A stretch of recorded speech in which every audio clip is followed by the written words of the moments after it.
అందరికీ నమస్తే. Welcome to TR TV. నేను మీ తిరుపతి. మున్సిపల్ కార్పొరేషన్ ఎన్నికలు పూర్తయిపోయినటువంటి పరిస్థితి. ఒకసారి మనం కంపారిజన్ చేసేటటువంటి కార్యక్రమం చేద్దాం. కాంగ్రెస్ ప్రభుత్వం డేంజర్ జోన్లో కనబడుతున్నది. తెలంగాణ రాష్ట్ర ముఖ్యమంత్రి రేవంత్ అన్నేమో ఈరోజు ఇన్ని మున్సిపాలిటీలు కాంగ్రెస్ గెలిచిందంటే కారణం నేనే, ఈరోజు ఇన్ని వార్డులు గెలిచిందంటే కారణం నేనే, కాంగ్రెస్ మళ్ళీ అధికారంలోకి వస్తుంది, జిహెచ్ఎంసీ ఎలక్షన్స్లో ఎక్కువ సీట్లు వస్తాయి, జెడ్పీటీసీ ఎంపీటీసీ ఎలక్షన్స్లో ఎక్కువ సీట్లు వస్తాయి, మొత్తం ప్రతిపక్ష పార్టీలను సుక్కలు చూపిస్తా, మళ్ళీ అధికారంలో తీసుకొచ్చే బాధ్యత నేనే తీసుకుంటా, నేను లేకపోతే కాంగ్రెస్ లేదు, నేనున్నా కాబట్టే కాంగ్రెస్ అధికారంలో ఉంది, నేనున్నా కాబట్టే ఇన్ని సీట్లు వస్తున్నాయి, నేను ప్రచారం చేస్తున్నా కాబట్టే ఈరోజు కాంగ్రెస్ ఇన్ని సీట్లు గెలుస్తున్నాయి అని చెప్పి రేవంత్ అన్న రకరకాలుగా చెప్పుకునేటటువంటి కార్యక్రమం చేస్తున్నాడు. మరి 2020లో మున్సిపల్ కార్పొరేషన్ ఎన్నికకు సంబంధించినటువంటి రిజల్ట్స్ ఎట్లా, 2026కు సంబంధించినటువంటి మున్సిపల్ కార్పొరేషన్కి సంబంధించిన రిజల్ట్స్ ఎట్లా, అప్పుడు ఇప్పుడు కంపారిజన్ చేసుకునేటటువంటి కార్యక్రమం చేద్దాం. 2020లో టీఆర్ఎస్ పార్టీ అధికారంలో ఉంది, కాంగ్రెస్ పార్టీ ప్రతిపక్షంలో ఉంది. ఈరోజు 2026లో కాంగ్రెస్ అధికారంలో ఉంటే బీఆర్ఎస్ ప్రతిపక్షంలో ఉంది. మరి ఆ రోజు టీఆర్ఎస్ పార్టీకి ఎన్ని వార్డులు వచ్చినాయి, ఈ రోజు టీఆర్ఎస్ పార్టీకి ఎన్ని వార్డులు వచ్చినాయి, ఆ రోజు కాంగ్రెస్ పార్టీకి ఎన్ని వార్డులు వచ్చినాయి, ఈ రోజు అధికారంలో ఉన్నటువంటి కాంగ్రెస్ పార్టీకి ఎన్ని వార్డులు వచ్చినాయి, కొంత డెప్త్గా మాట్లాడుకునేటటువంటి కార్యక్రమం చేయాలి కదా. మనం బ్రీఫ్గా మాట్లాడదాం. ఫస్ట్ టైం మన ఛానల్ చూస్తున్న వాళ్ళు దయచేసి సబ్స్క్రైబ్ చేయండి, షేర్ చేయండి, లైక్ చేయండి. మీ ఆస్తులేం అడుగుతలేను, వీడియోకి లైక్ కొట్టేటటువంటి కార్యక్రమం చేయండి. రైట్గా టాపిక్లోకి పోతే కంపారిజన్ చేసుకున్నాం, సింపుల్. మరి ఇప్పుడు బీఆర్ఎస్ పార్టీ లేదు, బీఆర్ఎస్ దుకాణం బంద్ అయిపోయింది, బీఆర్ఎస్ ఖతం అయిపోయింది అని చెప్పి రకరకాలుగా చాలామంది మాట్లాడేటటువంటి కార్యక్రమం చేస్తున్నారు. మరి బీఆర్ఎస్ దుకాణం నిజంగానే బంద్ అయిందా? ఇప్పుడు కేసీఆర్ కూడా సైలెన్స్ ఉన్నాడు, ఆయన ఫుల్ టైం రాజకీయాలు చేసే పరిస్థితి లేదు, ఆయన ఆరోగ్యం బాగాలేదని చెప్పి కూడా రకరకాలుగా మాట్లాడుకుంటున్నారు. తర్వాత కేటీఆర్ హరీష్ రావు పర్ఫార్మెన్స్ కూడా తగ్గింది, బీఆర్ఎస్ కామ్ ఖతం అయిపోయిందని కూడా మాట్లాడుతున్నారు. అసలు ఏంది బీఆర్ఎస్ పార్టీకి సంబంధించిన అంశం? తర్వాత అధికార పార్టీ ఎన్ని సీట్లు గెలిచిరు, అధికార పార్టీకి ఎన్ని ఓట్లు పడ్డాయి, అధికార పార్టీకి ఎంత ఓట్ పర్సెంటేజ్ వచ్చింది, ఇవన్నీ అంశాలు మనం డెప్త్గా మాట్లాడుకునేటటువంటి కార్యక్రమం చేద్దాం. ఫస్ట్ కంపారిజన్ చేసుకుందాం. అంతే 2020 మున్సిపల్ కార్పొరేషన్ ఎన్నికలు వర్సెస్ 2026కు సంబంధించినటువంటి మున్సిపల్ కార్పొరేషన్ ఎన్నికలు, ఇవి రెండు మనం లెక్క పెట్టేటటువంటి కార్యక్రమం చేద్దాం.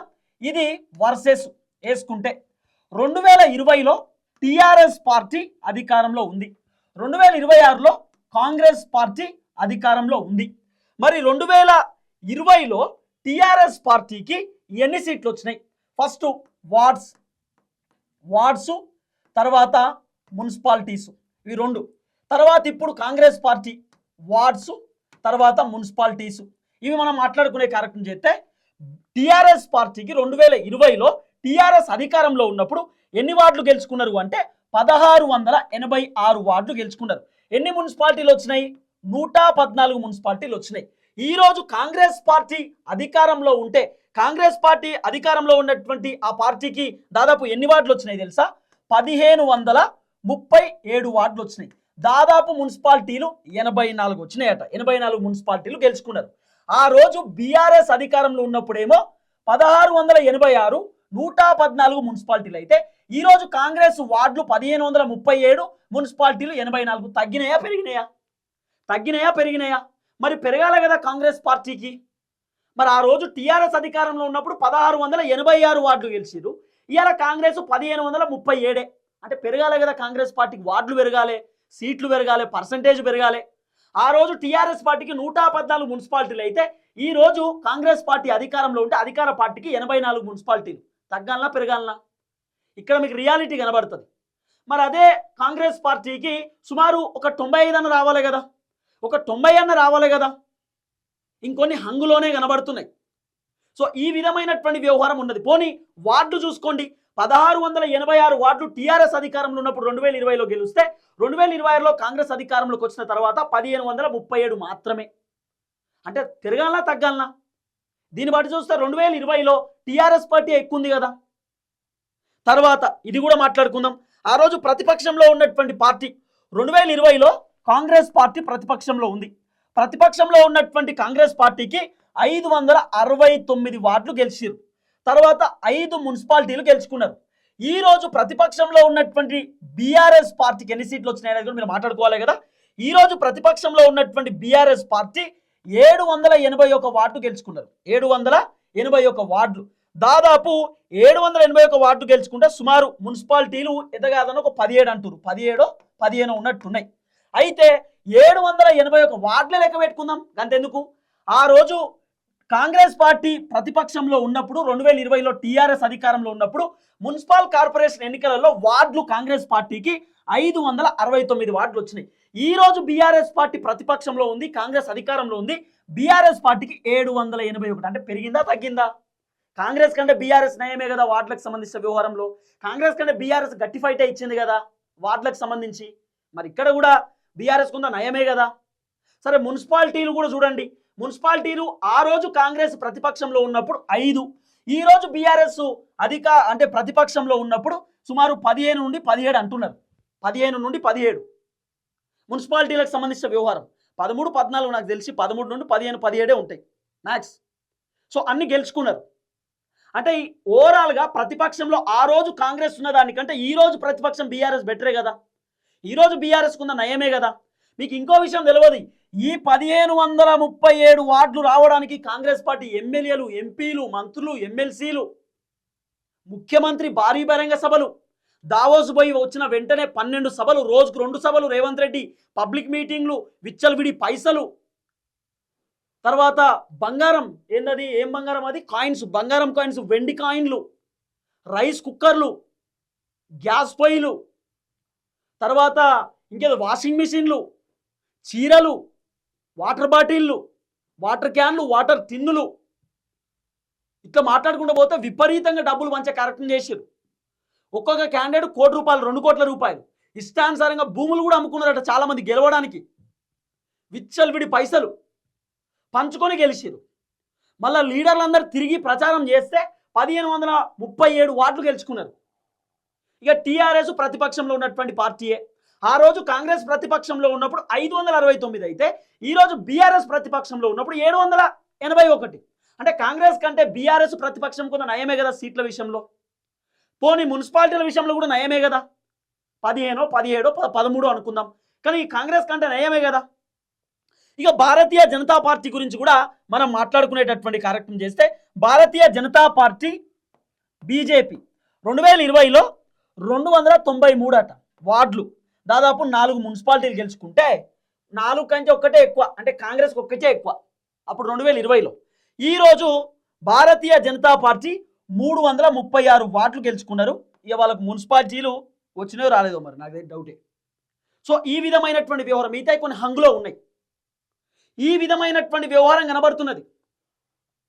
ఇక కార్పొరేషన్కి సంబంధించినటువంటి వ్యవహారంలో కాంగ్రెస్కు 4, 5 వచ్చినట్టున్నాయి. అవి కూడా నేను లెక్క చెప్తాను మీకు. 4, 5 వచ్చినట్టున్నాయి.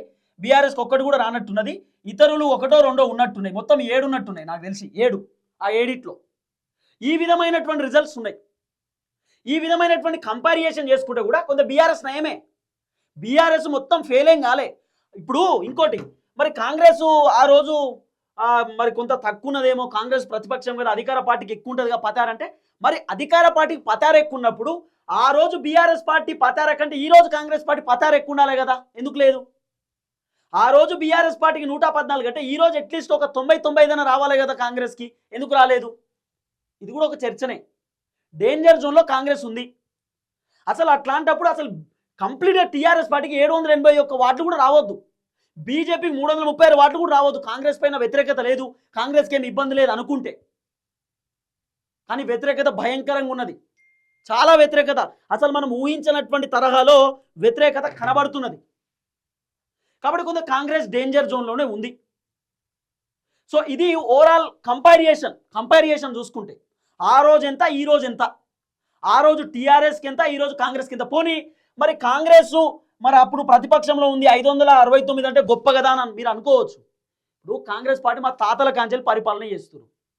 టీఆర్ఎస్ పార్టీ అధికారంలో లేకంటే ముందే కాంగ్రెస్ పార్టీ అధికారంలో ఉంది. సోనియా గాంధీ తెలంగాణ రాష్ట్రంలో చాలామంది ప్రాణాలు కోల్పోతున్నారు. తెలంగాణలో అమరవీరులు అవుతా ఉన్నారు, పెట్రోల్ పోసుకొని తగలబెట్టుకొని చనిపోతూ ఉన్నారు, చాలామంది అమరుల లెక్క మారిపోతూ ఉన్నారు, ఇబ్బంది పడుతూ ఉన్నారు, తెలంగాణ రాష్ట్రం అంతా అట్టుడికిపోతూ ఉందని చెప్పి ఇంకెంతమంది చనిపోతారేమో అనేటటువంటి ఆలోచనతో ఆమె తెలంగాణ రాష్ట్రాన్ని ఇచ్చింది. అప్పటిదాకా కాంగ్రెస్ పరిపాలన కదా, చాలా సంవత్సరాల కాంచెలు ఉన్నటువంటి, ఏళ్ల కాంచెలు ఉన్నటువంటి పార్టీ కదా. మరి ఇంత పెద్ద పార్టీ ఆ రోజు ప్రతిపక్షంలో 569 ఏంది, ఎక్కువ రావచ్చు కదా, సేమ్ టీఆర్ఎస్ పార్టీ వచ్చినట్టు 700 800 రావచ్చు కదా, ఎందుకు రాలేకపోయింది? 500కి ఎందుకు పరిమితం అయ్యారు? ఈరోజు టీఆర్ఎస్ పార్టీ 10 సంవత్సరాలు పరిపాలించినటువంటి పార్టీ, మళ్ళీ కాంగ్రెస్ పెద్ద పార్టీ, జాతీయ పార్టీ. టీఆర్ఎస్ పార్టీ ఏం పెద్ద జాతీయ పార్టీ కూడా కాదు, ఏదో బీఆర్ఎస్ అని పెట్టిరు కానీ దేశమంతా రాజకీయాలు ఏం చేయలే. అలాంటి పార్టీ ప్రాంతీయ పార్టీకి 781, మరి మీది పెద్ద జాతీయ పార్టీ కదా. ఆ రోజు 569 ఎందుకు వచ్చినాయి? నేనేమంటాను, విమర్శించాలనే ఒపీనియన్ కాదు, కానీ ఇప్పుడు బీఆర్ఎస్ పని అయిపోయింది, బీఆర్ఎస్ ఖతమైపోయింది అంటున్నారు కదా. ఈ బీఆర్ఎస్ వల్లనే చుక్కలు కనిపించినాయి కాంగ్రెస్కి, ఎవరు గెలుస్తారు, ఏం కథ, ఏం జరగబోతుందని చెప్పి. ఇక రైట్, ఓవరాల్గా రిజల్ట్స్కి సంబంధించినటువంటి అంశాన్ని కూడా మనం మాట్లాడుకునేటటువంటి కార్యక్రమం చేద్దాం. నా దగ్గరికి ఆ ఫైనల్ రిజల్ట్స్ కూడా వచ్చినాయి. రైట్గా కాంగ్రెస్ పార్టీకి సంబంధించిన వార్డుల వైజ్ కూడా మనం చూసుకుంటే కాంగ్రెస్, బీఆర్ఎస్, బీజేపీ, తర్వాత ఈ మూడు, ఇక దాదాపు 1537 వార్డులు కాంగ్రెస్ గెలుచుకున్నారు. 51.34% వార్డులకు సంబంధించిన పర్సెంటేజ్ ఇది. బీఆర్ఎస్ పార్టీకి 781, దాదాపు 26.7% వార్డులకు సంబంధించినటువంటి అంశం. వార్డ్స్ ఇవి ఎన్ని వార్డులు వచ్చినాయి అనేది. తర్వాత భారతీయ జనతా పార్టీకి 336, అంటే 11.18%. ఇది భారతీయ జనతా పార్టీకి సంబంధించినటువంటి అంశం. ఇది వార్డులకు సంబంధించిన వ్యవహారం, ఇదంతా వార్డుకు సంబంధించే. టోటల్ వార్డులు ఎన్ని ఉన్నాయి మన దగ్గర? 2996 వార్డులు ఉన్నాయి టోటల్ వార్డ్స్. సో ఇది క్లియర్గా ఉన్నటువంటి వ్యవహారం. సో దీంట్లో మీరు ఓవరాల్గా చూసుకుంటున్నటువంటి ఈ వర్షన్, సో చూసారు కదా ఇది. ఇక వార్డులకు సంబంధించి పర్సెంటేజ్ ఇట్లుంటే, ఇక తర్వాత తెలంగాణ మున్సిపల్ ఎన్నికల తుది ఫలితాలు, ఓట్ల శాతం. మీకు ఓట్ల శాతం కూడా నేను ఒకసారి చెప్పేటటువంటి కార్యక్రమం చేస్తా.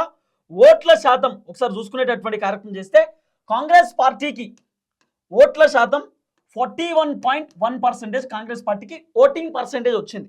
తర్వాత బీఆర్ఎస్ పార్టీకి ఓటింగ్ పర్సెంటేజ్ చూసుకుంటే 32.1% ఓటింగ్ పర్సెంటేజ్ ఇది. తర్వాత భారతీయ జనతా పార్టీకి ఓటింగ్ పర్సెంటేజ్ చూసుకుంటే 14% ఓట్ షేర్ మొత్తం ఎంత పర్సెంటేజ్ ఓట్లు పడ్డాయి ఏ పార్టీకి అని చెప్పి. తర్వాత ఎన్ని ఓట్లు పడ్డాయి అనేటటువంటి అంశం కూడా ఉన్నది, అది నేను మీకు చెప్పేటటువంటి కార్యక్రమం చేస్తా. కాంగ్రెస్ పార్టీకి ఎన్ని ఓట్లు పడ్డాయి, కాంగ్రెస్ పార్టీకి, ఇండియన్ నేషనల్ కాంగ్రెస్ పార్టీకి ఎన్ని ఓట్లు పడ్డాయి ఈ మున్సిపల్ కార్పొరేషన్ ఎన్నికలకు సంబంధించినటువంటి వ్యవహారంలో మనం ఒకసారి చూసుకునేటటువంటి కార్యక్రమం చేస్తే కాంగ్రెస్ పార్టీకి సుమారు 14,76,746 ఓట్లు పడ్డాయండి. కాంగ్రెస్ పార్టీకి పడ్డటువంటి ఓట్లు మున్సిపల్ కార్పొరేషన్కి సంబంధించినటువంటి ఎన్నికలకు సంబంధించిన ఓట్లు, మున్సిపల్ ఓట్లు ఇవన్నీ కూడా. తర్వాత బీఆర్ఎస్ పార్టీకి ఎన్ని ఓట్లు పడ్డాయి ఒకసారి చూసుకుంటే 10,74,518 ఓట్లు పడ్డాయి. తర్వాత బీజేపీ పార్టీకి ఎన్ని ఓట్లు పడ్డాయి అనేది ఒకసారి మున్సిపల్ కార్పొరేషన్ ఎన్నికలకు సంబంధించి చూసుకుంటే 5,82,279 ఓట్లు పడ్డాయి ఓవరాల్గా పడ్డటువంటి ఓట్లు. తర్వాత దీంట్లో ఇంతకుముందు మీకు పర్సెంటేజ్ చెప్పినా కదా, ఈ ఓటింగ్ పర్సెంటేజ్ కూడా కాంగ్రెస్ పార్టీకి సంబంధించినటువంటి ఓటింగ్ పర్సెంటేజ్ 39%, తర్వాత బీఆర్ఎస్ పార్టీకి 29% ఓటింగ్ పర్సెంటేజ్, తర్వాత 16% భారతీయ జనతా పార్టీకి. ఇది ఓట్లకు సంబంధించినటువంటి ఓట్ షేర్ పర్సెంటేజ్. సో ఇవేమో ఎన్ని ఓట్లు పడ్డాయి అనేటటువంటి అంశం. మళ్ళీ చెప్తున్నా, కాంగ్రెస్ పార్టీకి 14,76,746 ఓట్లు పడ్డాయి, సుమారు 39% కాంగ్రెస్ పార్టీకి ఓట్ షేర్ వచ్చింది. ఆ బీఆర్ఎస్ పార్టీకి 10,74,518 ఓట్లు పడ్డాయి, సుమారు 29%. భారతీయ జనతా పార్టీ 5,82,279 ఓట్లు, సుమారు 16%. ఇది ఓట్లకు సంబంధించిన వ్యవహారం. ఇక మిగతాయి కూడా ఉన్నాయి, మిగతాయి చాలా ఉన్నాయి. ఏది తర్వాత ఐఎన్డి అని చెప్పి 3,12,346 8%. ఎంఐఎంకి దాదాపు 1,12,817 ఓట్లు 3%. AIFB 5,55,712. సిపిఐకి 49,000. JSP Janasena party 13,478. బిఎస్పికి 7,628. టిఆర్ఏపి 3,379. Grand total అంటే టోటల్ ఓట్లు ఒకసారి మనం చూసుకునేటటువంటి కార్యక్రమం చేసినా కూడా టోటల్ ఓట్స్ 37,14,797. ఇది టోటల్ ఓట్స్కి సంబంధించినటువంటి అంశం. So overall votes municipal corporation ఎన్నికలకు సంబంధించినటువంటి అంశం. సో దీంట్లో కాంగ్రెస్ కిన్ని, బీఆర్ఎస్ కిన్ని, బీజేపీ కిన్ని ఓట్లు పడ్డటువంటి పరిస్థితి. సో ఓటింగ్కి సంబంధించినటువంటి అంశం ఇది. ఇంకేమైనా ఉన్నాయో కూడా చూస్తా. ఎందుకంటే ఈరోజు రకరకాలుగా మాట్లాడుకునే కార్యక్రమం చేశారు. మొత్తం అది చేసినాం ఇది చేసినాం భూకంపం బద్దలు కొట్టినాం అనేటటువంటి తరహాలో మాట్లాడుకునేటటువంటి కార్యక్రమం చేస్తూ ఉన్నారు. కాబట్టి కొంత బెటరే కదా, ప్రతిపక్షం మొత్తమే లేదు, బీఆర్ఎస్ కథమైపోయింది, బీఆర్ఎస్ మొత్తం కూలిపోయింది, కథమైంది, వాళ్ళ పనే అయిపోయింది అని చెప్పి రకరకాలుగా మాట్లాడుకునేటటువంటి కార్యక్రమం చేశారు. సీన్ కట్ చేస్తే కంపారిజేషన్ చేస్తే తెలుస్తుంది కదా, అప్పుడు ఎట్లుంటుండే ఇప్పుడు ఎట్లుంటుండే, ఇప్పుడు ఎట్లా ఉంది అప్పుడు ఎట్లుంది, కంపారిజేషన్లోనే దొరికిపోతారు వీళ్ళంతా. సో చూద్దాం ఏం జరగబోతుందో. దయచేసి వీడియో అంతా షేర్ చేయండి. మొత్తానికైతే కాంగ్రెస్ పార్టీ అతలాకుతలం అయిపోయారు, ఏం చేయాలో అర్థం కాలే. తర్వాత ఈ ఓట్ షేర్తో కూడా సాటిస్ఫై లేరట. మనం ఎంతో అనుకున్నాం, ఎంతో వచ్చింది, ఏదో అనుకున్నాం, భూకంపం బద్దలు కొడతాం అనుకున్నాం, ఫెయిల్ అయిపోయినాం కదా. ఆ రోజు 114 మున్సిపాలిటీలు వచ్చినాయి బీఆర్ఎస్ అధికారంలో ఉన్నప్పుడు, ఎక్కువ ఓట్ పర్సెంటేజ్ వచ్చింది. ఇప్పుడు 41 వార్డ్స్ అయితే 51, ఏదో 60-70 దాకా టార్గెట్ పెట్టుకున్నారు. 2900కు సంబంధించిన వార్డులలో సుమారు ఒక 1800 నుండి 1900 వార్డులు మనకే రావాలనే టార్గెట్ పెట్టుకున్నారు. బీఆర్ఎస్కు మా అంటే ఒక 400-450 వార్డులు, బీజేపీకి ఒక 150 నుండి 200 వార్డులు గంతే అని వీళ్ళు ఎస్టిమేషన్ పెట్టుకున్నారు. కానీ సీన్ మొత్తం సితార అయిపోయింది, సీన్ అంతా రివర్స్ అయిపోయింది. చూద్దాం ఏం జరగబోతుందో. దయచేసి వీడియో అందరికి షేర్ చేయండి. అందరికీ నమస్తే, థ్యాంక్ యూ సో మచ్. జై తెలంగాణ.